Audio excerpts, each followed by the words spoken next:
8 గంటల వరకు నొప్పుల నుండి ఉపశమనమిచ్చే కొత్త మై డాక్టర్ ప్యాచ్ ఇప్పుడు మై డాక్టర్ స్ప్రేతో ఉచితం. వెళ్ళిపోతున్న పరిస్థితి అంటే హృదయపూర్వక ధన్యవాదాలు ముందుగా తెలియజేసుకుంటున్నాను.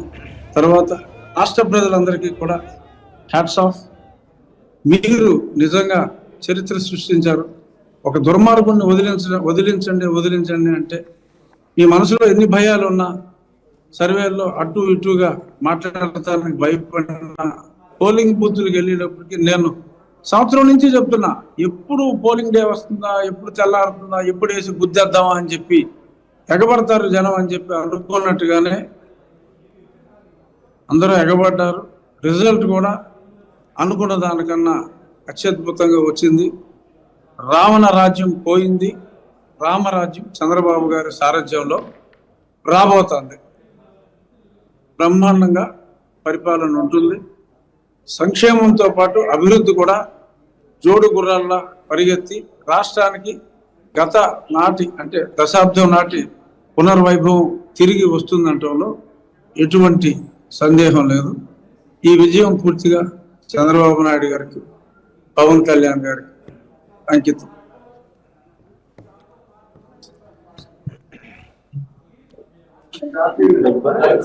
రఘురామకృష్ణరాజు మాట్లాడారు.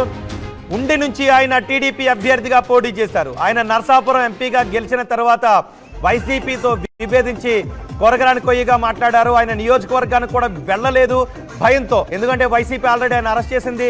నన్ను కొట్టారు మొర్రు అని రఘురామకృష్ణరాజు అన్నారు. ఆ తర్వాత ఆయన ఎక్కువ కాలం హైదరాబాద్, ఢిల్లీలోనే గడిపారు. ఇప్పుడు రఘురామకృష్ణరాజు మాట్లాడుతున్నారు. ఆయన ఏం మాట్లాడుతున్నారు చూద్దాం. ఏంటి ఈ ఫలితాలు ఎలా చూసుకోవచ్చు? 1994 తర్వాత మొదటిసారిగా టీడీపీకి ఏదైనా సీట్లు రావడం మొదటిసారి ఏంటి, ఎలా చూస్తారు?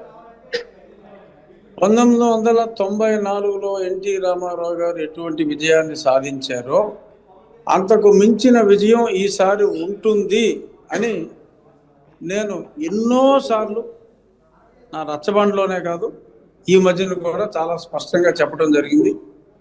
అంతకు మించి ఆల్మోస్ట్ అంతకు మించినట్టుగా ఈ ఫలితం వచ్చింది. ఇంతటి అసాధ్యాన్ని సుసాధ్యం చేసిన తెలుగు ప్రజలకి ముందుగా నా హృదయపూర్వక ధన్యవాదాలు.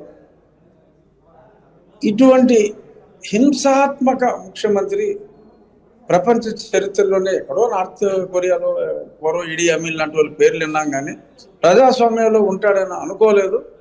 కానీ ప్రజలు చేసిన తప్పుని 5 ఏళ్లలోనే ఎంత అద్భుతంగా సరిదిద్దుకోవడం అనేది ఎంతో ఆనందాన్ని, ఎంతో ఆశ్చర్యాన్ని కలగజేసింది. ప్రజలంటే నాకు చాలా గౌరవం. ఆ గౌరవాన్ని మరింత ఇనుమడింపజేసింది ఇప్పుడు వచ్చిన మెజారిటీల ద్వారా. ఇంకా కేకే అనే వ్యక్తి కరెక్ట్గా గెస్ట్ చేశాడు. అలాగే నిన్న 2 సినారియోలు చెప్పారు రవిప్రకాష్ గారు ఆర్టీవీ. ఒక సినారియోలో 120, ఇంకొక సినారియోలో 150 దాటుతుంది. 2వ సినారియోకే అవకాశం ఎక్కువగా ఉంటుంది అని కూడా చెప్పారు. ఇద్దరు కరెక్ట్గా చెప్పింది. ఒకళ్ళు ఆర్టీవీ రవిప్రకాష్, ఇంకో వ్యక్తి కొండేటి కిరణ్. వాళ్ళిద్దరినీ నేను ఆ నాయకులైన చంద్రబాబు నాయుడు గారు, పవన్ కళ్యాణ్ గారు, కూటమి నాయకులు, అలాగే కేంద్ర పెద్దలతో పాటు ఇంత కరెక్ట్గా గెస్ట్ చేసిన వాళ్ళలో మొదటి వాళ్ళైన రవిప్రకాష్ గారిని, కొండేటి కిరణ్ని కూడా నేను అభినందిస్తున్నా. చాలా చాలా చాలా సంతోషంగా ఉంది. మాటల్లో చెప్పడానికి వీలేనంత. వ్యక్తిగతంగా నాకు ఇది మరింత సంతోషం. ఎందుకంటే నన్ను చంపాలని చూశాడు దుర్మార్గుడు. ఆ రోజు నేను బ్రతికినప్పుడే అనుకున్నా, మళ్ళీ భగవంతుడు నాకు బ్రతికిచ్చింది రాజకీయంగా వీడిని చంపటానికే అని. అలాగే ఎన్ని కష్టాలు ఎదురైనా కూడా 4 సంవత్సరాలు రాత్రనక పగలనక ఇదే దిశగా నా వంతు ఒక ఏకైక వ్యక్తిగా ప్రజల్ని చైతన్యపరచడం కోసం నా వంతు కృషి నేను చేయటం జరిగింది. ఈరోజు నాలాగే సఫర్ అయిన ఎన్నో లక్షల మంది కూడా అలాంటి భావన ఉండి మరి నాయకులను కూడా చివరిలో కష్టపెట్టాడు. చంద్రబాబు నాయుడు గారిని కూడా జైల్లో పెట్టి ఫస్ట్ నన్ను కొట్టి ప్రాణం మీద తెచ్చుకున్నాడు. తర్వాత చంద్రబాబు నాయుడు గారిని జైల్లో పెట్టి మరి చావుదెబ్బ తిన్నాడు. ఈ మధ్యలో పవన్ కళ్యాణ్ గారిని మరి నువ్వు వైజాగ్ అర్జెంటుగా వదిలి వెళ్ళకపోతే రఘురామకృష్ణరాజుకి ఇచ్చిన ట్రీట్మెంట్ నీకు కూడా ఇవ్వాల్సి వస్తుందని ఆయన్ని బెదిరించారు. ఆయనలో కూడా ఒక రకమైన కసిని రేపారు. ఇలా నన్ను నాతో మొదలుపెట్టి చంద్రబాబు నాయుడు గారిని, పవన్ కళ్యాణ్ గారిని అందరినీ కూడా రెచ్చగొట్టి చివరికి చెరపకరా చెడేవు అభినవ మిమ్మల్ని ఎందుకు చంపాలని పెట్టుకున్నాడు? ఎందుకంటే నేను అతను తప్పులు చేస్తున్నాడు, అతను చేసిన తప్పుల్ని ప్రతిరోజు రచ్చబండ ద్వారా తెలియజేస్తున్నా. సో అంచేత నన్ను ఎలిమినేట్ చేయాలి అనుకున్నాడు. ప్రజలు అతన్ని ఎలిమినేట్ చేశారు. అది మీరు ఇప్పుడు భారీ మెజార్టీతో గెలవబోతున్నారు. అంటే ఉండి నియోజకవర్గంలో మీ అభ్యర్థిత్వం ఖరారైన తర్వాత చాలా తక్కువ సమయంలో మీరు వచ్చారు. వచ్చిన తర్వాత రౌండ్ కి కూడా మెజార్టీ పెరుగుతుంది. ఏంటి మీరు స్పీకరా లేకపోతే హోమ్ మినిస్టర్? చంద్రబాబు నాయుడు గారు సోల్ డిస్క్రిప్షన్, ఆయన ఏ పదవి ఇచ్చినా కూడా ఎస్, ఎవరికి నాకు ఇది కావాలని అడిగే అధికారం ఎవరికీ లేదు.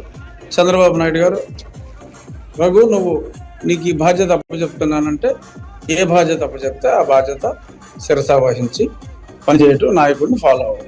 మీకంటూ కొన్ని కోరికలు ఉంటాయి కదా, ఒక పదవి కావాలంటే. మనకంటూ నా కోరిక ఉందని చెప్తే ఆ కోరిక తీరదు. అంటే నోరు మూసుకుంటాం మంచిది. అంటే మీరు వెంకటేశ్వర స్వామిని ఎక్కువ పూజిస్తూ ఉంటారు. మీ విజయం వెనక 2-3 రోజుల్లో మళ్ళీ వెంకటేశ్వర నామినేషన్ వేసిన వెంటనే వెళ్ళా, ఎలక్షన్ అయిన వెంటనే వెళ్ళా, మళ్ళీ ఇప్పుడు నెగ్గిన తర్వాత మళ్ళీ వెళ్తా.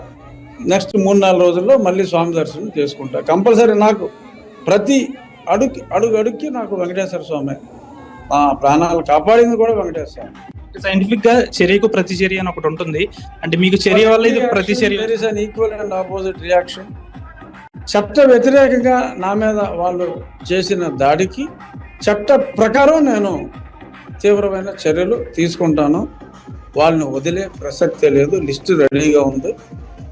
అదే ఒక 10 రోజులు సెటిల్ అయిన వెంటనే వాళ్ళ మీద చట్ట ప్రకారం చర్యలు ఉంటాయి. కూటమికి బాగా ట్రెండింగ్ అనేది కొనసాగుతుంది. చివరికి ఈ రోజు రాత్రికి వైసీపీకి ఎన్ని సీట్లు అనేది వస్తాయని మీరు? ఏమో మరి 20 దాటి అవకాశం అయితే కొంచెం కూడా కనపడతల్లా. మరి ఎంతమంది, ఒక 15 మంది వచ్చినా కూడా చివరికి వచ్చేటప్పటికి ఈ 3 కూటమిలోని 3 పార్టీల్లో తల 3-4 సర్దుకుంటారేమో అనిపిస్తుంది నాకు. చివరికి జగన్మోహన్ రెడ్డి అనే వ్యక్తి ఏకాకిగా మిగిలిపోతాడు. అతను మానసిక స్థితి మరి ఆల్రెడీ కొంచెం అనుమానాలు ఉన్నాయి. అది అనుమానాలుగా మిగలవు, అవి నిజంగా మారిపోతాయని చెప్పి అనిపిస్తుంది నాకు. ఎందుకంటే వై నాట్ 175 అని చెప్పి పిచ్చిగా మాట్లాడి ఒకసారి అన్నా నేను 1+7+5 వస్తాయేమో అని అన్నా. అంటే అదంతా 1+7+5 7 8 9 13 ఏమో 13 కూడా రావచ్చేమో. మీరు నా రచ్చబండ రికార్డ్స్లో చూసుకోండి. తర్వాత బ్రదర్ అనిల్ ఒకసారి అన్నాడు, అన్న 151లో యువతలు 1 పోతుందా అవతల 1 పోతుందా చూడాలంటే యువతలు 1 పోయి అవకాశం లేదమ్మా అనిలు. యువతలు 1 అవతల 1 పోతే 15 మిగులుతుందని అన్నా. సో యాదృచ్ఛికంగా నేను 13 అన్నా, బ్రదర్ అనిల్ 15 అన్నాడు, కేకే 14 అన్నాడు. ఈ మూడింటిలోనే ఏదో ఒక అంకి కన్ఫర్మ్ అవుతుంది అనుకుంటా. వైసీపీలో గెలిచిన మీ పార్టీ త్వరలో మీ పార్టీ వీళ్ళు కూడా వచ్చేస్తారంటారు గెలిచిన. ఈ బతిమాలితే అది వేరే విషయం. కానీ అసలు వైఎస్ఆర్సీపీ అనే పార్టీ 29 ఎన్నికల్లో ఉండదు అని నేను గతంలో ఎన్నోసార్లు చెప్పా. అది ఖచ్చితంగా నిజం అవుతుంది. నెక్స్ట్ వచ్చే ఎన్నికలకు యువజన శ్రామిక రైతు కాంగ్రెస్ పార్టీ ఉండదు.